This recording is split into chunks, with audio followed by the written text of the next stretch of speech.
এবার রাশিয়ার গর্জনে কেঁপে উঠল বিশ্ব রাজনীতির মঞ্চ। তাও আবার এই গর্জন এসেছে একেবারে তুরস্কের মাটিতে শান্তি আলোচনা টেবিলে বসেই। ক্রেমলিনের গুরুত্বপূর্ণ মুখপাত্র ভ্লাদিমির মেডিনস্কি সোজা জানিয়ে দিলেন ২১ বছর যুদ্ধ করার মতো সক্ষমতা আছে রাশিয়ার। আন্তর্জাতিক বিশ্লেষকরা বলছেন মেডিনস্কির এই মন্তব্য শুধুই দায়সারা কোনো মন্তব্য না, বরং এটা ছিল এক নিখুঁত হুমকি। সম্প্রতি তুরস্কের ইস্তাম্বুলে অনুষ্ঠিত রাশিয়া ইউক্রেন শান্তি আলোচনা শুরু হয়েছিল যুদ্ধ থামানোর উদ্দেশ্যে, কিন্তু মেডিনস্কির কণ্ঠে যুদ্ধ না থেমে বরং আরো দীর্ঘতর হওয়ার সংকেত পাওয়া গেল। মেডিনস্কি জানান রাশিয়া যুদ্ধ চায় না, কিন্তু যদি যুদ্ধ হয় তবে প্রয়োজন হলে ২১ বছর পর্যন্ত লড়বে রাশিয়া। শুধু তাই নয়, তিনি জানান এর আগেও রাশিয়ার ইতিহাসে একবার হয়েছিল ২১ বছরের টানা যুদ্ধ, আর সেটা হলো সুইডেনের সঙ্গে গ্রেট নর্দার্ন ওয়ার। ১৭০০ সাল থেকে ১৭২১ পর্যন্ত পিটার দ্য গ্রেটের নেতৃত্বে চলা সেই যুদ্ধ রাশিয়াকে ইউরোপের শক্তিধর বানিয়েছিল। আর আজ পুতিন নিজেই বহুবার সেই পিটার দ্য গ্রেটের সঙ্গে নিজেকে তুলনা করেছেন। সুতরাং মেডিনস্কির এই মন্তব্যে যেন ইঙ্গিত রয়েছে ইতিহাসের পুনরাবৃত্তি ঘটার। তুরস্কের ইস্তাম্বুলে আয়োজিত এই শান্তি আলোচনা চলে ৯০ মিনিটেরও বেশি, এবং এই আলোচনার একমাত্র ইতিবাচক দিক ছিল ১০০০ যুদ্ধবন্দীর বিনিময়ে একটি চুক্তি, অর্থাৎ ১০০০ সেনা আদান প্রদান হবে দুই পক্ষের মধ্যে। কিন্তু এখানেই শেষ নয়, আলোচনার ভেতরেও লুকিয়েছিল ভয়ঙ্কর বার্তা। রাশিয়ার পক্ষ থেকে দাবি ওঠে ইউক্রেন যেন ৪টি অঞ্চল ছেড়ে দেয়। ইউক্রেনীয় প্রতিনিধি দল এই দাবি প্রত্যাখ্যান করলে রাশিয়ানরা ঠান্ডা গলায় জবাব দেন পরের বার ৫টা অঞ্চল চাইবে রাশিয়া। একটি মাত্র সংলাপ, কিন্তু এই লাইনে স্পষ্ট রাশিয়া শুধু দাবি করছে না, তারা অঞ্চল পুনর্গঠনের ছকে নেমেছে। শুধু তাই নয়, কূটনৈতিক টেবিলে বসেও সামরিক বার্তাই দিচ্ছে পুতিনের দেশ। বিশ্লেষকদের মতে পুতিনের আলোচনায় না থাকাকে অনেকে নেতিবাচকভাবে নিলেও এটি কোনো দুর্বলতা নয়, বরং এটা ছিল এক ধরনের স্ট্র্যাটেজিক নিঃশব্দ বার্তা, যেখানে বোঝানো হয়েছে পুতিনকে ছাড়া শান্তি আলোচনা অসম্ভব। অন্যদিকে এই আলোচনায় প্রবেশের আগ্রহ দেখিয়েছিলেন মার্কিন প্রেসিডেন্ট ডোনাল্ড ট্রাম্প। তিনি বলেছিলেন তার সঙ্গে পুতিনের দেখা হওয়ার আগেই যুদ্ধ থামবে না। আন্তর্জাতিক বিশ্লেষকরা বলছেন এই পর্যায়ে এসে স্পষ্ট মস্কো আলোচনায় আছে, কিন্তু শর্তে। তারা জানে যুদ্ধ মানে শুধু অস্ত্রের সংঘর্ষ নয়, এটা অর্থনীতির, মনস্তত্ত্বের এবং ধৈর্যের খেলা। রাশিয়া তার সেনা শক্তি, অস্ত্র কারখানা, চীনা ও ইরানের সঙ্গে কৌশলগত সম্পর্ক সবকিছুর সমন্বয়ে এক দীর্ঘমেয়াদী খেলার প্রস্তুতি নিচ্ছে। এসবের মধ্যে মেডিনস্কির ২১ বছর যুদ্ধের মন্তব্য যেন আগুনে ঘি ঢেলেছে নতুন করে, কারণ তারা জানে ইউক্রেন এবং পশ্চিমারা কতটা ক্লান্ত। এটাই যেন পুতিনের কৌশল, আর তা হলো প্রতিরোধ নয়, দরকার ধৈর্যের রাজনীতি। এখন প্রশ্ন দাঁড়ায়, রাশিয়া কি সত্যি ২১ বছর যুদ্ধ করবে? আর যদি তাই হয়, তবে ইউক্রেন প্রস্তুত তো? আর যুক্তরাষ্ট্র, তারা কি পুতিনকে ছাড়াই মধ্যস্থতা করতে পারবে, নাকি শেষ পর্যন্ত ৫টা অঞ্চলের জায়গায় পরের বার গোটা ইউক্রেনই রাশিয়ার দাবি হয়ে উঠবে? কাজিয়া অহনা, নিউজ 24।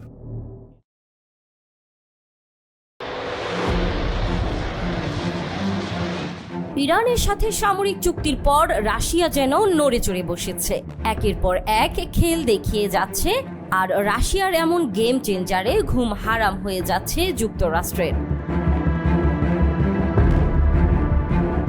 পুতিন তার শক্তির প্রদর্শনীতে এবার প্রকাশ্যে আনলো সাবসোনিক মেসেঞ্জার, যা রাশিয়ার শত্রু আর যুক্তরাষ্ট্রের মিত্রদের কপালে ভাঁজ তৈরি করেছে। আর রাশিয়ার একের পর এক চমকে ইরানের শক্তি আরো বেড়ে যাচ্ছে, কেননা সামরিক চুক্তি অনুযায়ী যে কোনো প্রয়োজনে ইরানের পাশে থাকতে হবে রাশিয়াকে। প্রভাব আর প্রতিপত্তি নিয়ে দুই পরমাণু শক্তিধর দেশের মধ্যে ফের শুরু হয়েছে প্রতিযোগিতা। পুতিন আর ট্রাম্পের এই প্রতিযোগিতায় রাশিয়া যেমন চমক দেখাচ্ছে, তেমনি যুক্তরাষ্ট্র নতুন বোমারু বিমান প্রকাশ্যে এনে দুই দেশই চমকে দিতে চাচ্ছে গোটা বিশ্বকে। বায়ু শক্তির প্রতিযোগিতায় নামা দুই মহাশক্তিধর আমেরিকা ও রাশিয়ার কাছেই রয়েছে কৌশলগত বোমারু বিমান। এর সংখ্যা দ্রুত গতিতে বাড়িয়ে চলছে মস্কো ও ওয়াশিংটন। পাশাপাশি নতুন প্রজন্মের বোমারু বিমানকে এয়ারফোর্সে শামিল করার দিকেও নজর দিয়েছে ওয়াশিংটন ও মস্কো।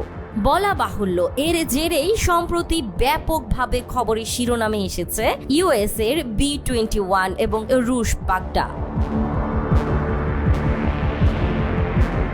2023 সালের নভেম্বর B-21কে প্রথমবার আকাশে উড়ায় যুক্তরাষ্ট্র। লম্বা দূরত্ব পেরিয়ে শত্রুর ঘাঁটিতে ঢুকে কর্পোরেট বুইং করার ক্ষমতা রয়েছে এই উড়োজাহাজের। B-21 বোমারু বিমানের সাংকেতিক নাম রাইডার রেখেছে USD এয়ারফোর্স। এটি প্রকৃতপক্ষে একটি ষষ্ঠ প্রজন্মের বোমারু বিমান। এর লেজের অংশ প্রায় নেই বললেই চলে। বিমানটির পাখা চওড়া এবং ত্রিভুজ আকারের। আমেরিকার B-21 রাইডার প্রথাগত এবং পরমাণু দুই ধরনের হাতিয়ার বহন করতে সক্ষম। এর পাশাপাশি বোমারু উড়োজাহাজটি থেকে ক্ষেপণাস্ত্র হামলাও চালাতে পারবে যুক্তরাষ্ট্রের বায়ুসেনা। 0.8 মেঘ গতিতে ছুটতে পারে B-21 রাইডার, যা মাটি থেকে 50,000 ফুট উচ্চতায় উঠতে সক্ষম। ফলে সহজেই এটিকে চিহ্নিত করতে পারবে না কোনো রাডার। অন্যদিকে রাশিয়ার তৈরি পাগডা এখনো আকাশে ওড়েনি। তবে চলতি বছরে এই বোমারু বিমান প্রকাশ্যে আনবে বলে ঘোষণা এসেছে রাশিয়ার পক্ষ থেকে। কিছুদিন আগেই পাগডা বোমারু বিমানের নকশা প্রকাশ্যে নিয়ে আসে রুশ প্রতিরক্ষা মন্ত্রণালয়। সেটি দেখার পর বিশ্ব জুড়ে রীতিমতো হইচই পড়ে যায়। রাশিয়ান এয়ারফোর্স পাগডার সাংকেতিক নাম দিয়েছে মেসেঞ্জার বা বার্তাবাহক। নির্মাণকারী সংস্থা টুপলে জানিয়েছে সাবসনিক গতিতে উঠতে পারবে রাশিয়ার নতুন প্রজন্মের এই বোমারু উড়োজাহাজ। 12,000 কিলোমিটার দূরত্ব পেরিয়ে যে কোনো জায়গায় হামলা চালাতে পারবে পাগডা। এক টানা ওড়ার নিরিখে আবার B-21কে টেক্কা দেবে রুশ পাগডা। একবার জ্বালানি ভরলে টানা 30 ঘন্টা বোমারু উড়োজাহাজটি উঠতে পারবে বলে স্পষ্ট করেছে নির্মাণকারী প্রতিষ্ঠান। পরমাণু এবং প্রথাগত মিলিয়ে মোট 30 টন বোমা বহন করতে সক্ষম হবে রুশ মেসেঞ্জার। ইউরেশিয়ান টাইমস এর প্রতিবেদন অনুযায়ী রুশ ও আমেরিকার নতুন প্রজন্মের এই দুই বোমারু বিমান ইলেকট্রনিক যুদ্ধে বেশ পটু। রাশিয়ার মেসেঞ্জার আর যুক্তরাষ্ট্রের B-21 শত্রুপক্ষের রাডারকে জ্যাম করে কিংবা আকাশ প্রতিরক্ষা ব্যবস্থাকে উড়িয়ে দিয়ে খুব সহজে লক্ষ্যে পৌঁছাতে বেশি সময় নেবে না। বর্তমান যুক্তরাষ্ট্রের এয়ারফোর্স নর্থ রব সংস্থার তৈরি B-2 স্পিরিট নামের একটি বোমারু বিমান ব্যবহার করে সেগুলোর বদলি হিসেবে B-21কে ফৌজে শামিল করা হবে বলে জানিয়েছে যুক্তরাষ্ট্রের প্রতিরক্ষা সদর দপ্তরের পেন্টাগন। একই রকমের পরিকল্পনা রয়েছে রুশ এয়ারফোর্সেরও। তাদের হাতে রয়েছে গত শতাব্দীর 50-এর দশকের তৈরি Tu-95BR নামের বোমারু উড়োজাহাজ। মেসেঞ্জারের নির্মাণ কাজ শেষ হলেই সেগুলোকে পুরোপুরি বদলে ফেলার পরিকল্পনা রয়েছে ক্রেমলিনের।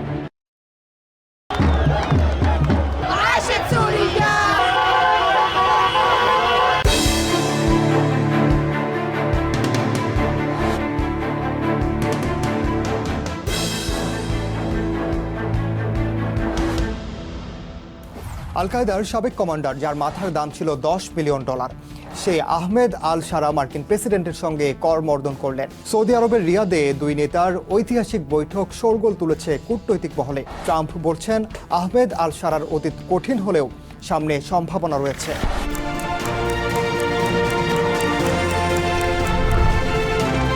আহমেদ আল শারাকে কি সত্যিই মেনে নিয়েছে বিশ্ব, নাকি মধ্যপ্রাচ্যে নতুন কোনো বিপদ ঘনিয়ে আসছে? সিরিয়ার নিষেধাজ্ঞা তুলে নেয়ার সিদ্ধান্তের পেছনে সৌদি ও তুরস্কের ভূমিকা কি? সশস্ত্র গোষ্ঠীর প্রধান থেকে প্রেসিডেন্ট, এই রূপান্তর কতটা মেনে নিচ্ছে বিশ্ব? বিশ্ব রাজনীতির এই নাটকীয় মোড় নিয়েই এবারের দৃশ্যপট। সঙ্গে আছে আমি ওমরিনা।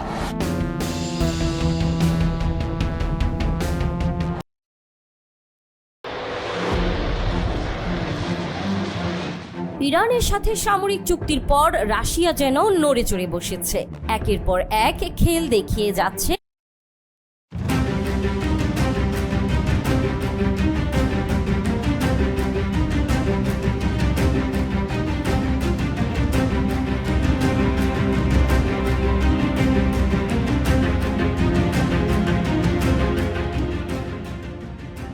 ईरान का परमाणु कार्यक्रम इस वक्त अमेरिका और इसराइल के लिए एक बड़ी चिंता का विषय बना हुआ है। जहां इसराइल ईरान को किसी भी हाल में परमाणु संपन्न देश नहीं बनने देना चाहता, तो वहीं अमेरिका ईरान के साथ सौदा करने में लगा हुआ है।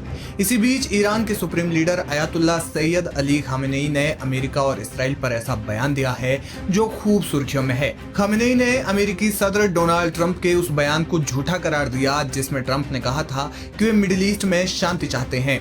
खामेनेई ने कहा कि ट्रंप सरकार और उनके प्रशासन ने गजा पट्टी में हो रही निर्मम हत्याओं का समर्थन किया है।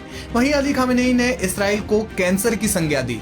खामेनेई की ये टिप्पणी ट्रंप द्वारा खाड़ी सहयोगियों सऊदी अरब, कतर और संयुक्त अरब अमीरात के 4 दिवसीय दौरे के समापन के एक दिन बाद आई है। इसके तुरंत बाद गजा पट्टी में एक नए इस्राएली सैन्य अभियान की शुरुआत हुई। ईरान की सरकारी न्यूज एजेंसी इरना के अनुसार खामेनेई ने शनिवार को तेहरान में एक सार्वजनिक कार्यक्रम के दौरान कहा कि मिडिल ईस्ट में अपनी यात्रा के दौरान अमेरिकी राष्ट्रपति की हालिया टिप्पणियां अपमानजनक है। उन्होंने कहा, ट्रंप ने कहा कि वो शांति के लिए सत्ता का इस्तेमाल करना चाहते हैं। उन्होंने झूठ बोला, बल्कि ट्रंप और उनके प्रशासन ने गजा में नरसंहार करने और जहां तक भी संभव हो युद्ध भड़काने के लिए सत्ता का इस्तेमाल किया।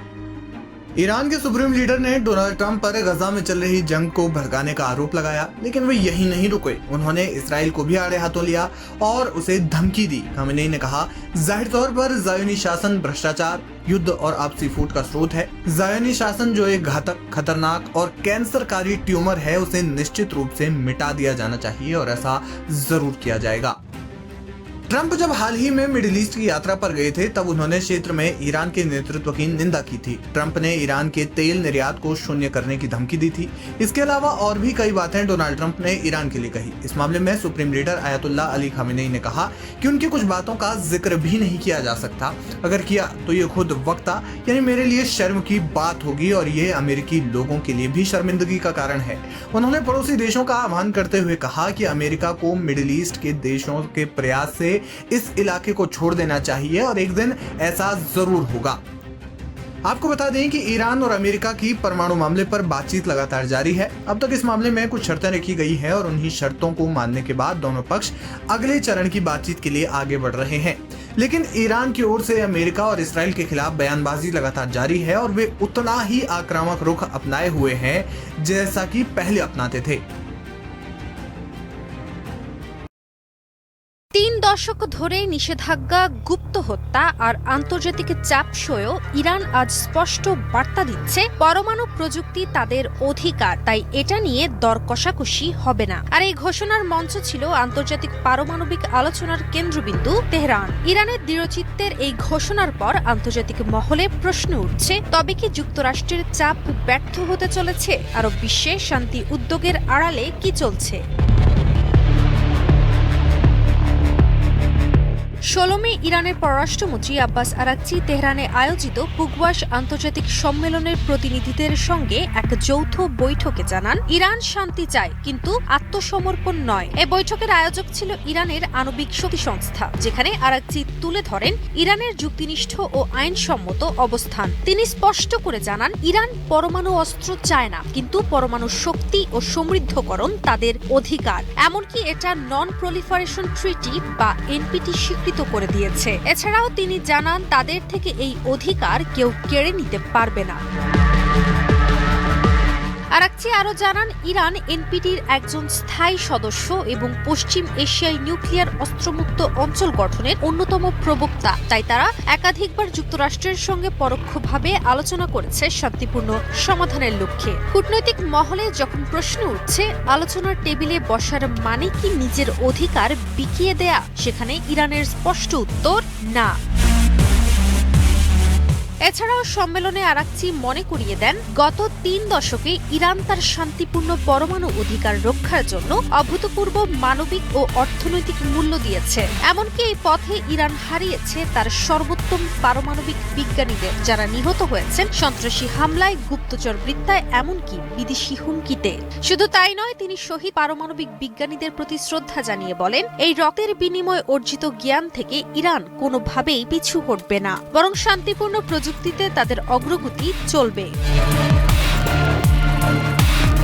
সব মশার বিরুদ্ধে আলোচনার এক পর্যায়ে আরেকটি প্রশ্ন তোলেন, যখন ইরানি শান্তি আলোচনায় এগিয়ে এসেছে তখন যুক্তরাষ্ট্রের কর্মকর্তারা বারবার পরস্পর বিরোধী বক্তব্য কেন দিচ্ছেন। তিনি বলেন, যুক্তরাষ্ট্রের এই দ্বিমুখী অবস্থান ইঙ্গিত করে ওয়াশিংটন আসলে আলোচনার মাধ্যমে সমাধান চায় না, বরং তারা চায় ইরানকে চাপ দিয়ে নত করতে। কিন্তু এই বিষয়ে ইরানের বার্তা দৃঢ়, আর তা হলো ইরান শান্তিপূর্ণভাবে পরমাণু কার্যক্রম চালিয়ে যাবে, তাও আবার আন্তর্জাতিক পরমাণু শক্তি সংস্থার সাথে সহযোগিতা করে এবং আন্তর্জাতিক আইন মেনেই। কিন্তু নত হয়ে তাদের অধিকার নিয়ে ছাড় নয়।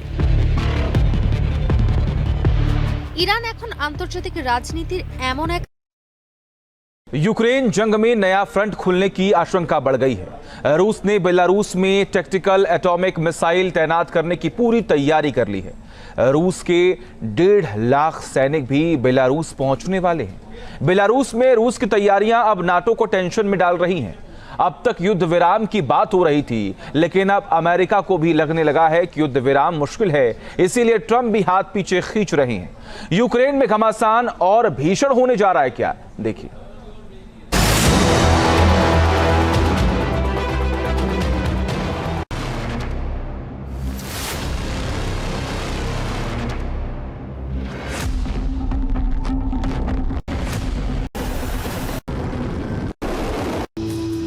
जाएगा जंग समर और भीषण होगा।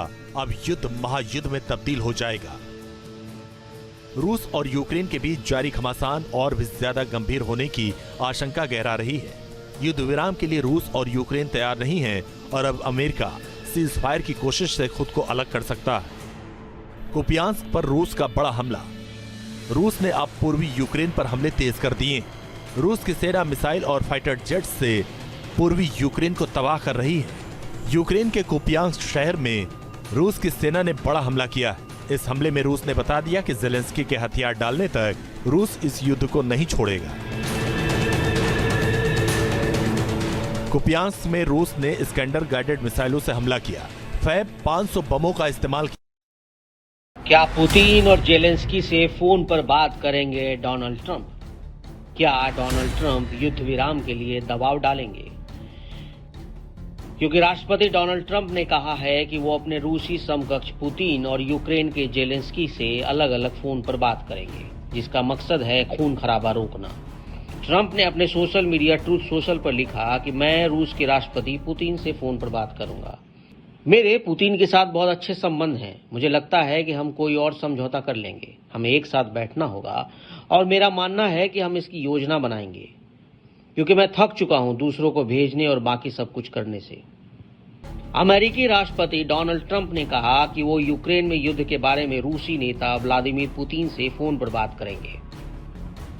ट्रंप ने अपने सोशल मीडिया ट्रूथ सोशल पर लिखा कि इस बातचीत का मुद्दा खून खराबा रोकना है, जिसमें औसतन हर हफ्ते 5000 से ज्यादा रूसी और यूक्रेनी सैनिक मारे जा रहे हैं। ट्रंप ने कहा कि इसके बाद वो यूक्रेन के राष्ट्रपति जेलेंस्की से बात करेंगे और फिर उनके साथ नेटो के विभिन्न सदस्यों से भी बात करेंगे।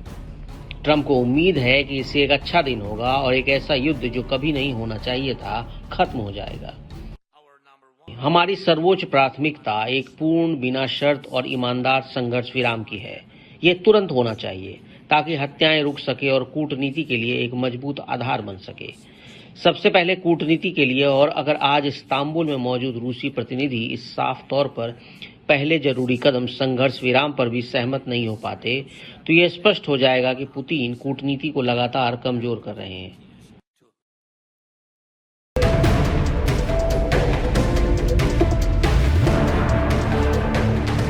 समझौते के कुछ दिनों के बाद अंसार विद्रोहियों के बीच हाल ही में समझौता हो गया है, लेकिन इस समझौते के कुछ दिनों के बाद अंसारुल्लाह ने एक बड़ा दावा किया।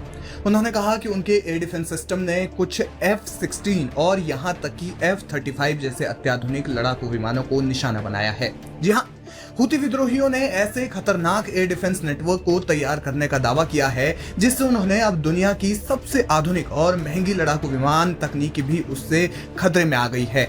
हाल ही में एक अमेरिकी F-35 स्टील्थ फाइटर जेट और कुछ F-16 वाइपर जेट्स हुती मिसाइलों की जद में आ गए और F-35 तो इस हमले से बाल बाल बचा। यह घटना तब हुई जब अमेरिका ने यमन में हुती ठिकानों पर ऑपरेशन रफ राइडर के तहत बड़े पैमाने पर हवाई हमले किए। हुती विद्रोहियों ने अमेरिका के सबसे एडवांस जेट को निशाना बनाया, ये जानकारी अब सामने आई है। हालांकि इन हमलों में ये जेट लगभग बाल बाल बचा। अमेरिकी हमलों के जवाब में हुतियों ने ऐसे एयर डिफेंस सिस्टम का इस्तेमाल किया जो भले ही पारंपरिक न हो लेकिन बेहद घातक और अप्रत्याशित साबित हो रहे हैं। द वॉर जोन ने 15 मई को छपी रिपोर्ट में दावा किया है कि घटना हाल ही के दिनों की बताई जा रही है जब अमेरिकी लड़ाकू विमानों ने यमन पर ताबड़तोड़ हवाई हमले किए। अमेरिकी फाइटर जेट हवा में थे और हुतियों के एयर डिफेंस सिस्टम की जद में आ गए। हालांकि F-35 बाल बाल बचा। इससे पहले हुतियों ने अमेरिका के 20 प्रीडेटर ड्रोन को मार गिराने का दावा भी किया था। अंसारुल्लाह के पास कौन कौन से एयर डिफेंस सिस्टम? हुती विद्रोहियों के पास मुख्य रूप से 3 एयर डिफेंस सिस्टम होने का दावा किया जाता है, जो है 2K-12 कुब, जिसे हुती विद्रोहियों ने फातर 1 नाम दिया है। इसके अलावा S-75 और S-125 SAM air defence system होने का दावा किया जाता है, जो सतह से हवा में मार करने में सक्षम हैं। ये दोनों सिस्टम सोवियत के समय के माने जाते हैं।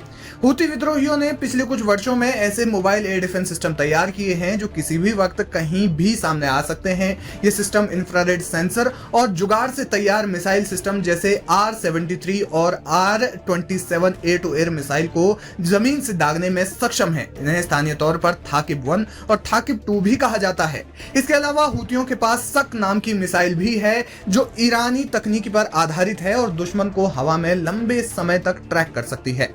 F-35 को दुनिया का सबसे उन्नत स्टील्थ फाइटर जेट माना जाता है। इसमें AN/ASQ-239 इलेक्ट्रॉनिक वॉरफेयर सिस्टम और इसके अलावा आइसा रडार और टो किए गए डिकॉय सिस्टम लगे हुए हैं, लेकिन हुतियों के एयर डिफेंस नेटवर्क ने इसे भी चुनौती दे दी। विशेषज्ञ मानते हैं कि जब F-35 अपने बमबारी मिशन के दौरान इंटरनल वेपन बे खोलता है तब उसकी न दिखने की क्षमता कुछ पलों के लिए कम हो जाती है और यहीं से खतरा शुरू होता है। अगर इस दौरान वे दुश्मन के रडार की पकड़ में आ गए तो ये एडवांस फाइटर जेट कब जमीन पर आ गिरे शायद इसे उड़ाने वाले को भी पता न चले। और अब हुतियों के इस दावे से दुनिया में सनसनी मच गई है। डिफेंस एक्सपर्ट इस पर अपनी अपनी राय रख रहे हैं।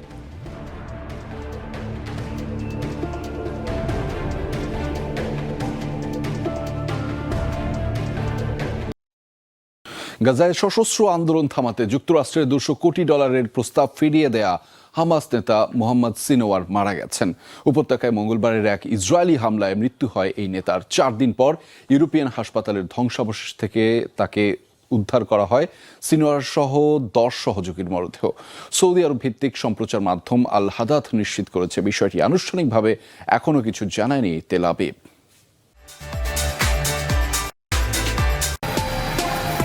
অন্য সব হামাস নেতাদের মতো কাতারে বিলাসী জীবন নয়, বরং ফিলিস্তিনকে স্বাধীন করতে গাজার লড়াকু জীবনকেই বেছে নিয়েছিলেন মোহাম্মদ সিনওয়ার। উপত্যকায় সশস্ত্র আন্দোলন বন্ধ করতে তাকে $200 কোটি প্রস্তাব দিয়েছিল যুক্তরাষ্ট্র। মিলেছিল পরিবার পরিজন সহ বিদেশে সুন্দর জীবনের আশ্বাস।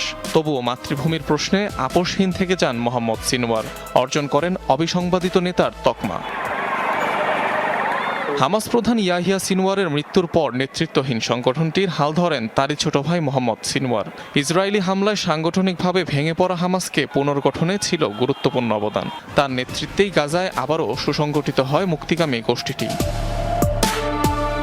হামাসের শীর্ষ কমান্ডারের পাশাপাশি সংগঠনটির সামরিক শাখা কাশেম ব্রিগেডেরও নেতৃত্বে ছিলেন মোহাম্মদ সিনওয়ার। ইসরায়েলি হামলায় মোহাম্মদ দেইফের মৃত্যুর পর এ ভূমিকায় অবতীর্ণ হন তিনি। শোনা যায় বড় ভাই ইয়াহিয়া সিনওয়ারের দ্বারা ব্যাপকভাবে প্রভাবিত ছিলেন মোহাম্মদ সিনওয়ার। বড় ভাইয়ের মতোই সবার আড়ালে পরিচালনা করতেন কাশেম ব্রিগেডের সামরিক অভিযান, যে কারণে মোহাম্মদ সিনওয়ারকে ডাকা হতো ছায়া মানব নামেও। সফরে মধ্যপ্রাচ্যে যখন মার্কিন প্রেসিডেন্ট ডোনাল্ড ট্রাম্প, ঠিক তখনই মঙ্গলবার জনপ্রিয় এই নেতার অবস্থান লক্ষ্য করে গাজায় ব্যাপক হামলা চালায় ইসরায়েল। ইউরোপিয়ান হাসপাতালে ছোড়া হয় কমপক্ষে 9টি ক্ষেপণাস্ত্র, যার 4 দিন পর মোহাম্মদ সিনওয়ারের মৃত্যুর তথ্যটি নিশ্চিত করে সৌদি আরবের একটি গণমাধ্যম।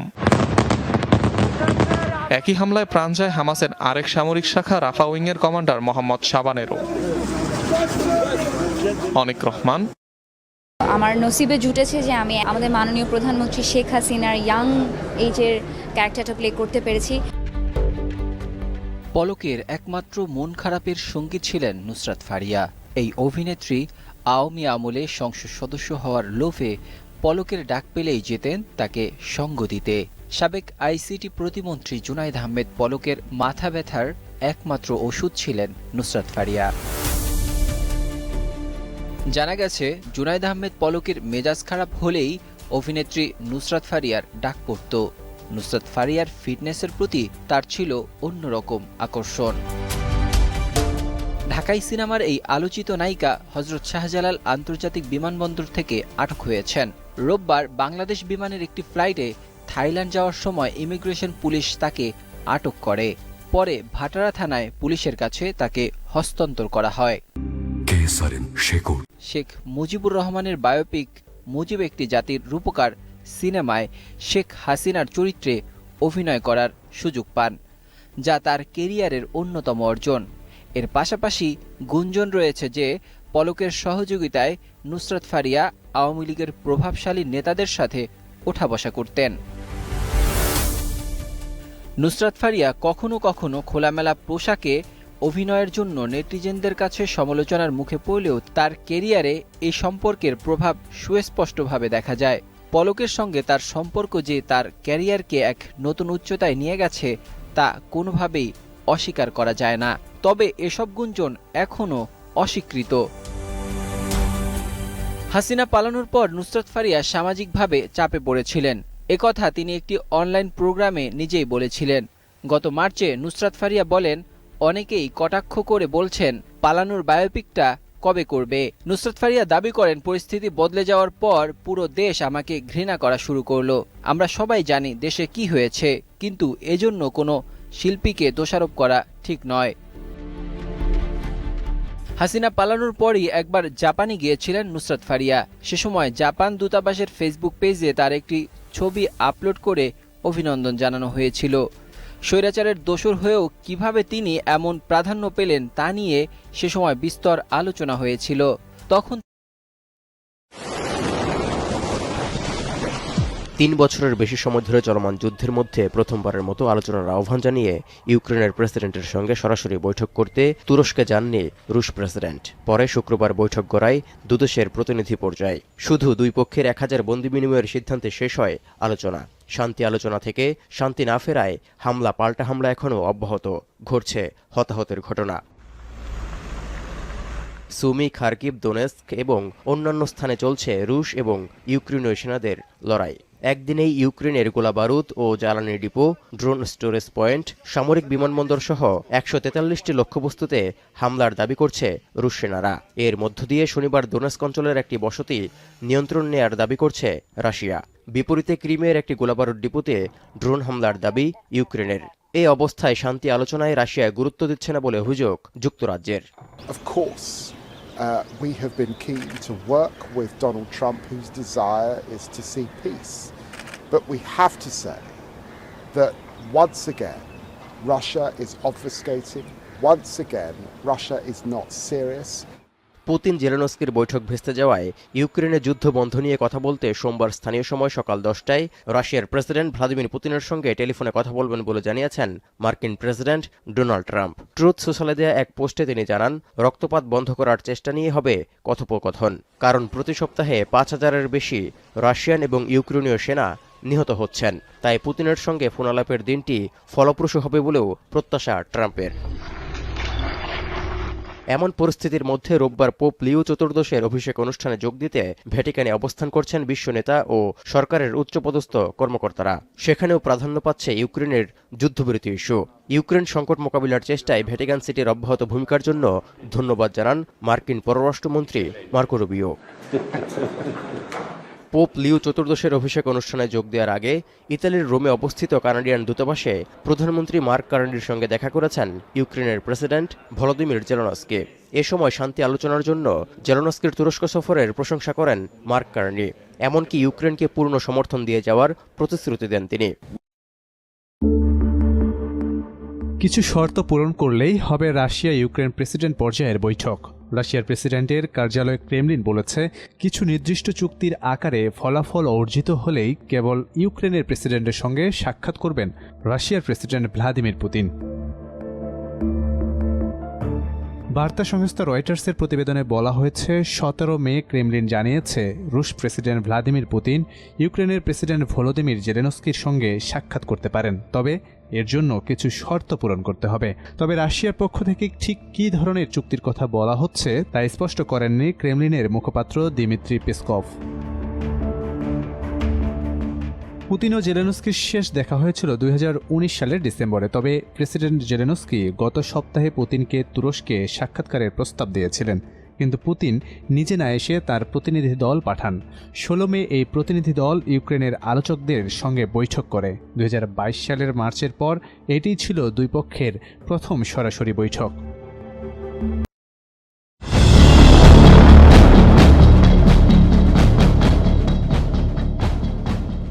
ইউক্রেন রাশিয়া সংঘাতের মধ্যে শান্তির সম্ভাবনা নিয়ে নতুন করে উত্তেজনা ছড়িয়েছে। তুরস্কের ইস্তাম্বুলে সম্প্রতি অনুষ্ঠিত আলোচনায় রাশিয়া এমন শর্ত জুড়েছে যা যুক্তরাষ্ট্রের প্রস্তাবিত শান্তি পরিকল্পনার চেয়ে অনেক দূরে গিয়ে।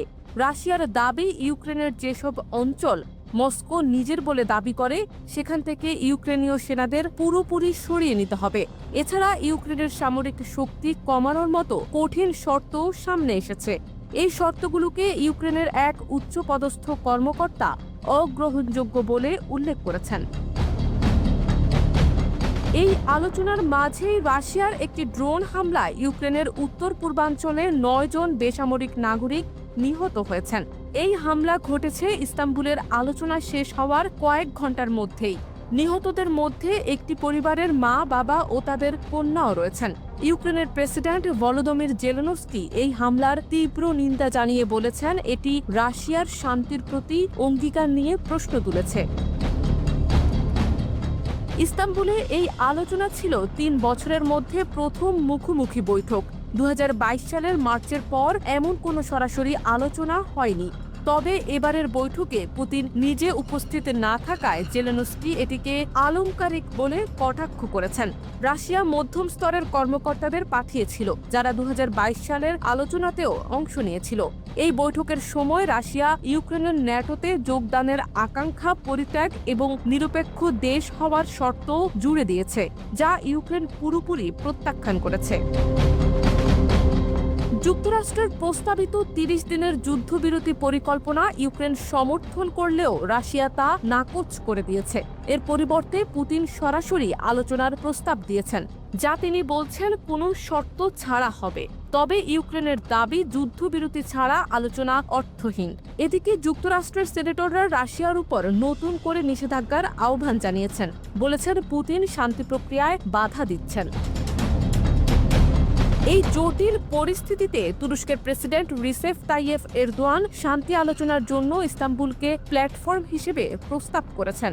তিনি বলেছেন, এটি শান্তির জন্য একটি সুযোগের জানালা, কিন্তু রাশিয়ার পক্ষ থেকে একই সঙ্গে আলোচনার প্রস্তাব ও হামলার ঘটনা ইউক্রেনকে দ্বিধায় ফেলেছে। বঙ্গবন্ধু হচ্ছেন জাতির পিতা। যুক্তরাষ্ট্রের নাগরিকত্ব নেওয়ার খবরের পর ফের খবর, ভারতে আসছেন সাবেক তথ্য প্রযুক্তি উপদেষ্টা সজীব ওয়াজেদ জয়। গত বছরের 5 আগস্ট ছাত্র জনতার গণঅভ্যুত্থানের মুখে দেশ ছেড়ে ভারতে আশ্রয় নেন শেখ হাসিনা। সম্প্রতি দেশে আওয়ামী লীগের রাজনৈতিক কার্যক্রম নিষিদ্ধ করেছে অন্তর্বর্তীকালীন সরকার। এই যখন অবস্থা, তখন জানা যাচ্ছে ভারতে আসছেন হাসিনা পুত্র জয়। বাংলাদেশের সাবেক প্রধানমন্ত্রী শেখ হাসিনা ও তার ছেলে সজীব ওয়াজেদ জয়ের মধ্যে শিগগিরই সাক্ষাৎ হতে পারে। সংশ্লিষ্ট সূত্রের বরাতে এমন খবর জানিয়েছে ভারতীয় গণমাধ্যম নিউজ 18। প্রতিবেদনে বলা হয়েছে, শিগগির ভারত সফরে যাচ্ছেন সজীব ওয়াজেদ জয়। শেখ হাসিনার দেশ ত্যাগের পর এটি হবে মা ছেলের প্রথম সরাসরি সাক্ষাৎ। এই সফরে মায়ের সঙ্গে নয়াদিল্লিতে সাক্ষাৎ ছাড়াও কলকাতা যাওয়ার সম্ভাবনাও রয়েছে জয়ের। প্রতিবেদনে আরও বলা হয়েছে, সম্প্রতি যুক্তরাষ্ট্রের নাগরিকত্ব নিয়েছেন জয়। সূত্র জানায়, তার বাংলাদেশি পাসপোর্ট বাতিলের পর তিনি আমেরিকার নতুন পাসপোর্টের জন্য আবেদন করেছেন। আওয়ামী লীগের নির্বাসিত নেতাদের মধ্যে জয়ের এই সম্ভাব্য সফর নিয়ে উৎসাহ উদ্দীপনা লক্ষ্য করা যাচ্ছে। যমুনা ইলেকট্রনিক্স এদিকে কলকাতায় বাংলাদেশ উপ হাইকমিশনের প্রেস সচিব তারিক চয়নও এক ফেসবুক পোস্টের মাধ্যমে জয়ের ভারতে আসার সম্ভাবনার কথা জানিয়েছেন। নিউজ 18 এর কথা উল্লেখ করে প্রতিবেদনের কিছু অংশ তুলেও ধরেন তিনি। প্রায় একই রকম খবরের কথা উল্লেখ করে এই কর্মকর্তা জানান, কলকাতা থেকে প্রকাশিত বর্তমান পত্রিকা জানিয়েছে সম্প্রতি জয় মার্কিন নাগরিকত্ব পেয়েছেন। এদিকে গত 12 মে নির্বাচন কমিশন আওয়ামী লীগের নিবন্ধন বাতিল করে, যা দলটিকে আগামী জাতীয় নির্বাচনে অংশগ্রহণের সব পথ বন্ধ করে দেয়। এর আগে 10 মে অন্তর্বর্তী সরকার এক প্রজ্ঞাপনের মাধ্যমে আওয়ামী লীগ ও এর সহযোগী সংগঠন সমূহের সব অনলাইন ও অফলাইন কার্যক্রম নিষিদ্ধ ঘোষণা করে। স্বরাষ্ট্র মন্ত্রণালয়ের বিজ্ঞপ্তিতে বলা হয়েছে, দলের বিচার ও এর নেতাদের বিরুদ্ধে বিশেষ সন্ত্রাস বিরোধী ট্রাইব্যুনালে মামলার রায় না হওয়া পর্যন্ত তাদের কোনো ধরনের প্রচার, মিছিল, সভা, সেমিনার, গণমাধ্যমে প্রকাশনা বা সামাজিক যোগাযোগ মাধ্যমে কার্যক্রম সম্পূর্ণভাবে নিষিদ্ধ থাকবে। প্রজ্ঞাপনটি সঙ্গে সঙ্গেই কার্যকর করা হয়েছে। নিউজ 18 জানায়, একজন সাবেক আওয়ামী লীগ নেতা জানান, তারা আশা করছেন জয় শেখ হাসিনার সঙ্গে সাক্ষাৎ করবেন এবং নির্বাসিত নেতাদের সঙ্গে আলোচনা করবেন। সরকার যেভাবে আওয়ামী লীগকে নিষিদ্ধ করেছে তা সম্পূর্ণ অনৈতিক বলেও দাবি করেন এই আওয়ামী লীগ নেতা। এটি আগামী নির্বাচনে দলটিকে প্রতিযোগিতার বাইরে রাখতে নেওয়ার কৌশলের অংশ বলেও মন্তব্য করেন তিনি। মোহাম্মদ সাইফুল ইসলাম, ইত্তেফাক।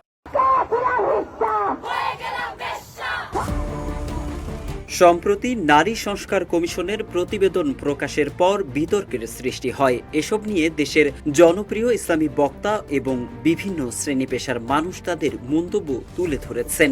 অনেকেই আবার নারী সংস্কার কমিশন বাতিলও চেয়েছেন, আবার কেউ কেউ এই কমিশনের পক্ষে নিজেদের বক্তব্য তুলে ধরেছেন। তবে এবার নারীদের অধিকারের ব্যাপারে সর্বাত্মক সমর্থন এবং কয়েকটি বিষয়ে কঠোর বার্তা দিয়েছেন এনসিপি নেতা সার্জিস আলম। জাতীয় নাগরিক পার্টি তথা এনসিপির উত্তরাঞ্চলের মুখ্য সংগঠক সার্জিস আলম সামাজিক যোগাযোগ মাধ্যমে দেওয়া এক পোস্টে সমকামিতা, ট্রান্সজেন্ডার এবং এলজিবিটিকিউ নিয়ে মন্তব্য করেছেন।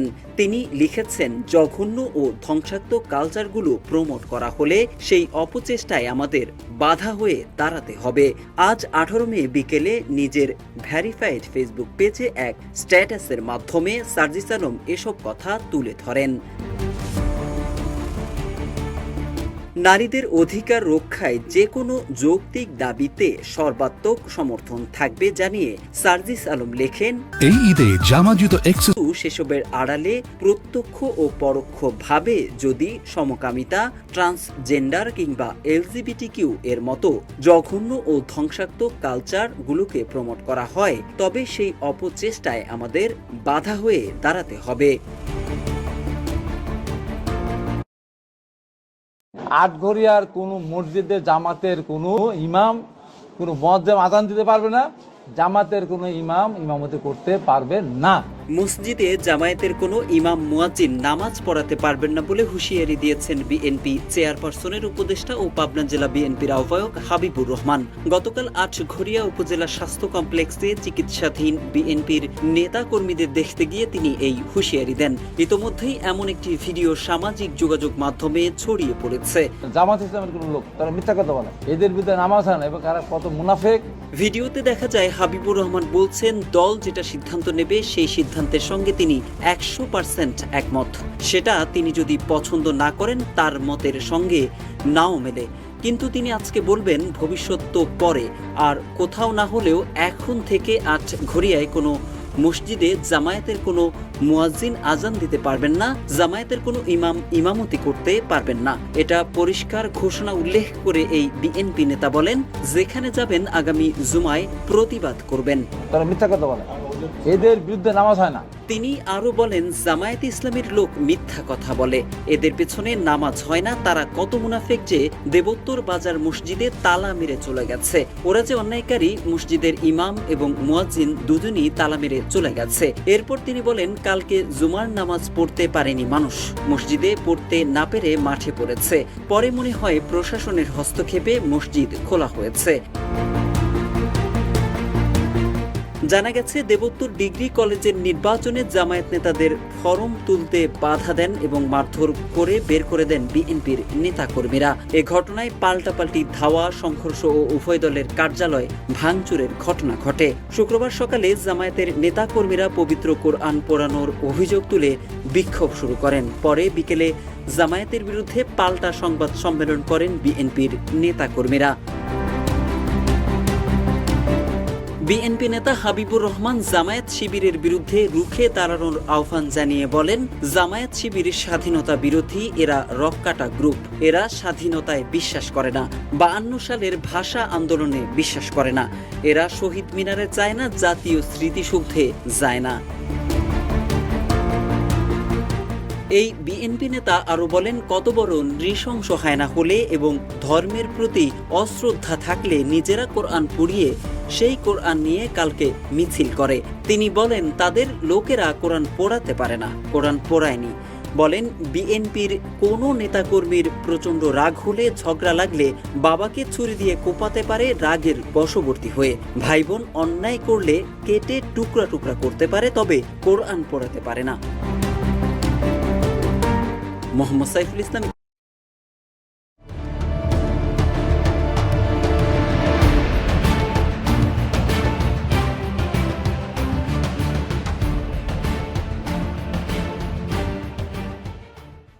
लाख कोशिशों के बाद भी इजराइल और हमास के बीच संघर्ष खत्म होने का नाम नहीं ले रहा है। दोनों के बीच सुलह कराने को लेकर अमेरिका आगे आया, लेकिन इसका कुछ खास फायदा होता नजर नहीं आ रहा है। अब तो ऐसा लगने लगा है कि ट्रंप भी मानो खुद ही अब इस मसले से दूरी बना रहे हैं। एक तरफ इजराइल मानने को तैयार नहीं है और वो गाजा पर लगातार हमले कर रहा है, उधर हमास के समर्थन में यमन के हूती विद्रोही भी लगातार इजराइल पर हमले कर रहे हैं। हाल के दिनों में हूतियों के कई बैलिस्टिक मिसाइल सेंट्रल इजराइल और तेल अवीव तक पहुंच रहे हैं। इसके साथ ही जब से अमेरिका और हूतियों के बीच समझौता हुआ है, तभी से ही हूतियों की तरफ से इजराइल पर हमले और तेज हो गए हैं। लगातार इजराइल को हूती विद्रोही निशाना बना रहे हैं, इजराइल पर लगातार मिसाइलें दागी जा रही हैं। लाल सागर से अमेरिका के हटते ही हूतियों ने मानो इजराइल पर बैलिस्टिक मिसाइलों की बारिश कर दी है।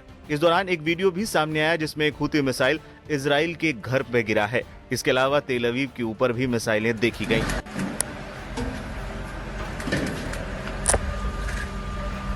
यमन के ईरान समर्थित हूती विद्रोहियों ने दावा किया है कि उन्होंने बीती रात इजराइल के बेन गुरियन हवाई अड्डे पर 2 बैलिस्टिक मिसाइलें दागी।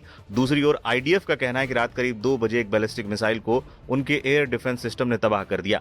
माना जा रहा है कि एक मिसाइल पहले ही विफल हो गई थी। इस हमले के दौरान सेंट्रल इजराइल में सायरन बजने लगे और लाखों लोग आधी रात को सुरक्षित ठिकानों की ओर दौड़ पड़े थे।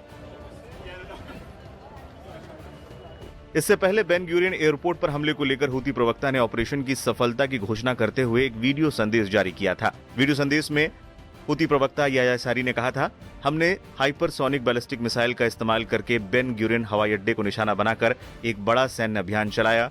बेन गुरियन हवाई अड्डे पर हवाई नेविगेशन पर प्रतिबंध लगाने के लिए हूतियों का अभियान तब तक जारी रहेगा जब तक कि इजराइल गाजा पट्टी के फिलिस्तीनी एनक्लेव के खिलाफ अपना आक्रमण और नाकाबंदी खत्म नहीं कर देता। इस बीच इजराइल ने अपने सैन्य हमले को और बढ़ा दिया है और बमबारी तेज कर दी है, जिससे पिछले 72 घंटों में सैकड़ों फिलिस्तीनी मारे गए हैं। इससे पहले इजराइल ने यमन के सना एयरपोर्ट और अल हौदिया एयरपोर्ट पर भी ताबड़तोड़ हमले किए थे।